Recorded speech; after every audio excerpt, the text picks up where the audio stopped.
Yeah. All right. So one thing you did mention there, and I do want to touch on real quick. We can kind of roll through this quickly, but you did not have Villanova in that group of 5.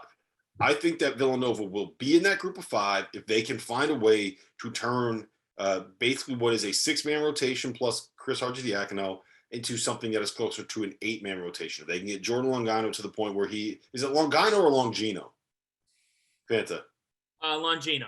Longino. If they can get Longino to the point where he can be a 15-minute per game guy, I think that's huge. I'm also concerned about the fact that they don't really have another big behind Eric Dixon, right? Longino. They're missing Dada, Cosby, Roundtree, and not having someone that can just come in and give you 6, 8, 10 minutes of length, energy, and athleticism. I think that hurts them a little bit as well. So, Fanta, I know you're a Big East guy. T.O., you are officially a Big East guy now. So let's talk about it. Give me your minute or less, Fanta. Give me your takes on Villanova. Yeah, a team that's depth has shown down the stretch in games, their depth issues, that is to say, against both UCLA and then against Purdue. A team that is really, really good, and I'm not going to bet against Jay Wright, but they have some things that they have to work on. They just have to work on those things.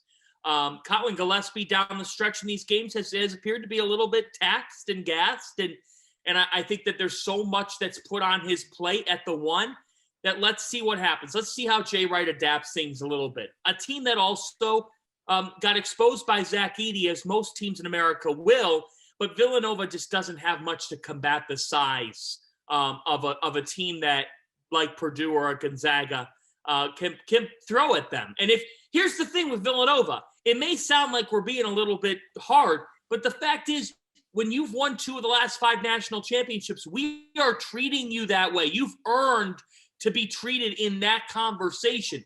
I think it's a really, really good team that, look, on any given night could beat any of these teams. They just have failed to finish against these 2 teams because they've run out of gas, because, frankly, Jay Wright right now can only go 6 deep, and that's not enough. They have to shoot 50% to beat good teams from 3. Yeah. That's what. Yeah, they can, but they have to. And when it's that kind of stress and you're only playing 6 players, that's an issue. And I moved them out of that top 5 because the proof's in the pudding at this point. They've lost to 2 of those teams.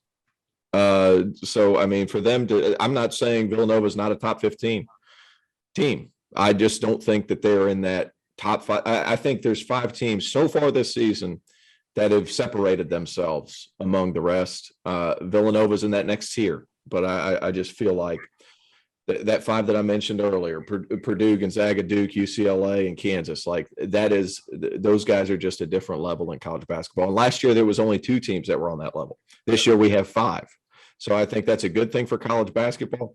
I worry about Villanova's star power. You guys have alluded to it. You guys have sold me on that. I worry about their star power a little bit. Colin Gillespie, like you said, he's not Jaden Ivey in that you can give it to him at the end of the clock and say, make something happen. They don't have that guy. So it has to be done by committee, and they have to shoot the ball really well. And teams with really big players, it's been an issue. And they've had 2 chances at those top 5 teams that I've mentioned. They just haven't won. Yeah, the biggest thing, again, I just think it looks like they kind of wear down, right? And I don't know how much you can kind of evaluate that. Jay Wright last night told us that he's worried about their depth and he needs to get more people involved and he needs to have a deeper lineup and a deeper rotation. I don't think that you can overlook the fact that they were up 11 with 8 minutes left against Purdue and 11 with 8 minutes or 10 with 8 minutes left against UCLA. You know, if let's just say, for argument's sake, but that guy's not just going to appear. No, I know. Like it's somebody on that roster. I get what you're saying, but yeah. I think, and I honestly I don't know. I don't have. It could go either way for me, but I do believe that if they get to figure this depth issue out, right, and they get some more rest for the guys earlier in the game, and this is still happening where they're not able to close out games because they don't have that guy, then yes, you're right. And I think that that's certainly a possibility. I also think that the idea that they don't have legs in the last 5 minutes of a game because they're playing too many minutes and it's too tough and it's too physical. Like those are high level basketball games, man. And I mean, Big East. Yeah, the Big East. They're going to play that kind of game every freaking night. I know, which is why they need to be able to add some depth.